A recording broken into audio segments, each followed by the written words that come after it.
Welcome back to our 9 Minutes Enough, our Region 9 EdTech podcast, where we tackle a topic in 9 minutes or less. My name is Christy Johnson. I'm Brady Dalton. And this month is February. So, with Valentine's right around the corner, we kind of thought we would... Month of love. Yes, talk about all the EdTech things like that whole from crush to commitment. So all the EdTech products that maybe we've fallen in and out of love with over the last, our career. Some of us is longer than others. So, and so I thought that'd be kind of a fun way to tackle this month. Yeah. So, it's so easy to fall in love with these EdTech products because they are so flashy and they do really cool things. Can you think of a product that maybe you just loved when you were in the classroom? Yeah, well, so the first thing that when I was teaching, we had iPads.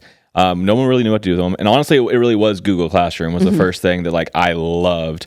That was a platform that just kind of kept me going. But then the first EdTech that's not like that I loved was Pear Deck. Oh yeah. That was the first one that kind of introduced me into having a product that incorporated all the kids together that I could kind of control and see instant feedback. That was the first one that really got me into the EdTech world for sure. Oh, that's cool. I mean, I love Pear Deck and Nearpod and all those. It's not crazy old, but it's been around probably 10 years. Yeah. Well, I can say, so some of us have been in the classroom a little longer. So my EdTech forays were a little different. Our first one were Alpha Smarts. Okay. And this was before we had, classroom carts of devices.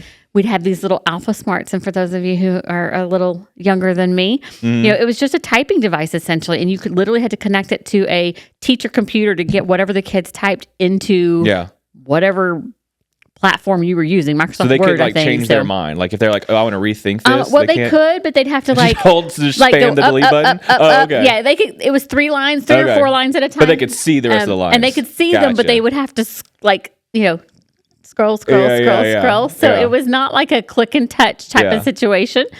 But that's how we published our first school newspaper that I was in charge of. Okay. So that's what we did. Yeah. So sometimes I think we get to see the migration, evolution of EdTech. So obviously that was not sustainable. Right. But once we had Chromebooks and things like that, you could kind of move on. You outgrew your old crush. We outgrew the old crush, yes. And it changed. You know, it was no longer feasible to use, and there were better things on the horizon. Yeah. But then there's some things that we kind of fall in love with that disappear for seemingly no reason. Yeah. The one I think break about, your heart. They break my heart. Jamboard. Yeah. Oh, Jamboard's gone. Yeah. I loved using Jamboard for collaboration, and then you have to find a substitute. And you weren't limited on that. It's just you could just keep going and keep going. Yeah. But now it's gone. Yeah, so you were out there looking for your next love. That's you got to be just like my old love. Yes, and they're not equal Always all the time. comparing them, and that's not fair to the new love. No. Comparing them to your old crush. No, well, Jamboard was one of those things that Google. I think they had aspiring hopes for it with something bigger than what it actually ended up being. I mean, that's Google's MO for sure. Yeah, and they dream big. When it just didn't work because there was a physical component to it, a board that you could get. And when that didn't pan out, that was so expensive. Yeah. And it just kind of cost prohibitive for us to use them. Yeah. So that's when the spark starts fading for some of these things, right? Yep.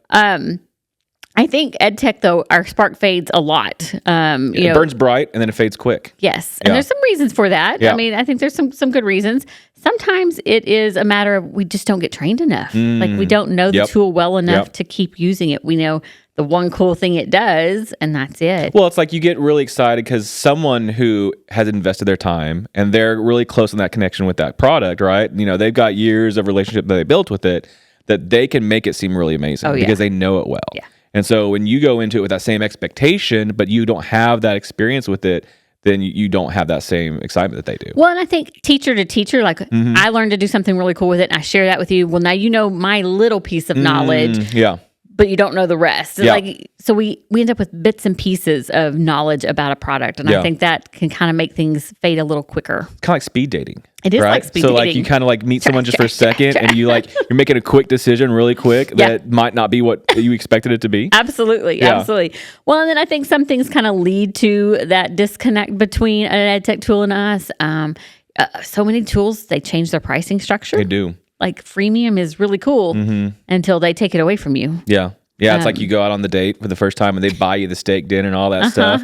And then that's all they had. That's all they could afford was that one steak dinner. I think sometimes it might be a situation where the picture doesn't match the product itself. You know, you're promised one thing. Catfish a little bit. Yeah, and it doesn't happen as well. Yeah. And so what that leads to is a lot of like tool hopping. We end up hopping and jumping from tool to tool to try to find something that fits all those pieces. So and that can be a problem. And I think it's really important going into that, and that's something you have to decide as a district or as a region, however you're deciding, is like, you know, we need to commit. You got to commit. You got to commit to one love, one thing, and really make it worth your while. Well, and these products and platforms don't make it easy for us to commit because they change things as well. They do, yeah. You know, I think Google is a great example. I mean, it's an example of a great commitment because most schools these days have I say most, a good majority, a good chunk of schools are Google. Yeah, one way or the other. And we're committed to that platform, that product.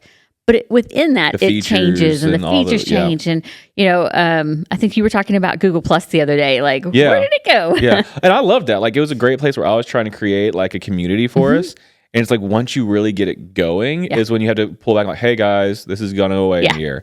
And then they moved it to Currents and like, okay, we're going to make this work. And then they pulled that. And that is Google's thing. Like they dream big, they have grand ideas, and then like they just don't hold it to like its final version. Right. And they're just like, they're quick to change, they're quick to adapt. Well, and then so many things, I don't know, have bits and pieces again. Like, you know, like, okay, so those didn't work, but now we have Spaces and then we use our chat, but you have to use chat with something, you know, like it's just, I don't know, kind of a piecemeal approach to some things, but some things are staying the same. The one that I think I was most interested in when we were kind of talking about things that have gone away is expeditions. Yeah. Like, I was totally under the impression that it was gone. Same. And it turns out, you know, it's not. They just kind of migrated it into something else that they already had, that arts and culture piece. So I thought that was really interesting because sometimes they don't actually go away. They just linger. Well, it's like that would probably one of my earlier things that I did love. And it was the Google Cardboard that allowed you to track your students' eyes. Like that was and it was very cost efficient, assuming that you would let your kids use their own devices and stuff like that. But it was just a really great way to kind of get them to experience those things. And when that went away, it was a real bummer. And then you kind of just like, okay, that's gone from my life and I'm moving on. Yeah. And then you kind of catch them at the mall and you're like, wait, you're still here and you look kind of good right now. And so you're like, well, maybe I made the wrong decision on that one. Well, and we have to reevaluate some things. So, and I know that some of the changes that we see take place are just normal, natural, like changes that need to take place, the updating that needs to happen. I know some of it is business world, you know, companies are bought out and, you know, migrate together or merge together and things like that. Things like Quizzes is now Wayground. So it's there, but it's in a slightly different format. Sure. Or even like United Streaming, that was like old school videos. You know, it has migrated into Discovery Education, which is a whole nother platform that has so many features and layers. But like it comes back to that. At some point, we have to commit. And I think that's where districts struggle. Yeah. You know, we were... just staggering kind of research that we saw 2017. Now I know that's a while back at this point in time, but I would imagine that the number has not necessarily improved at this point. So in 2017, of schools that were over 1,000 students, they were using on average 548 EdTech tools. That's crazy. And that is absolutely nuts. Yeah. And of course, the crazy part of that is like, no, I can't, like, where are those coming from, right? The crazy part of that is that equals about $13.2 billion in spending for schools for that time period. And that was we're talking years ago now. Different, for sure. You know, but even out of those, about 67% of those licenses were going unused. And that's where that commitment piece has to play a role. We have to decide, what are we going to use? What are we spending our money on? What's worth it? You know, what has value in it, so that we actually use it. And I think that's where we have to really avoid chasing those trends and the new cool thing, the pretty on the side. Yeah. You know? And I think that's like where teachers, you know, out in previous roles, when you're dealing with teachers and they're trying to make their classroom the best they can. Absolutely. And so they are hearing these same products the same way we are. And like, this one works perfectly for my classroom. Yeah. Right. And so like that may be true. And it might make your classroom that much better. The problem is that's not how these companies do their financing. It's not like, okay, very rarely it's like, okay, you can buy this one teacher licensing. Yeah. It's like, okay, you can buy a campus or a district-wide. Yeah. And so like, just because it makes your classroom great, districts have to decide, is this what's best for our entire district? Right. And so finding that one product that might not be as good individually, but does really good for everyone it's what they're looking for sure. Well, and there's so many things that go into that because yes, it's about does it meet the need of the classroom for our district, our campus, but also are we going to have support long enough to be able to utilize it well so that we aren't having, unused licenses. Yeah. And so guess what? Wow. I'm not sure we were 9 minutes in there. No, we were not. But we will wrap it up real quick with that's the whole point is we want to make sure that we're committing to things that have value, that solve the real problems in our classroom, that education and instructional practices that we want to support in our campuses. And so that we can, move past that crush and into that commitment piece with EdTech. So find one, commit to it as a district, and then just make it the best you can. PD it like crazy, get everyone fully on board, and then they'll get their value for it for sure. Absolutely. Yeah. All right. Well, we did not do it in 9 minutes, but we were close. So until next time, we'll see you again. All right. Thanks.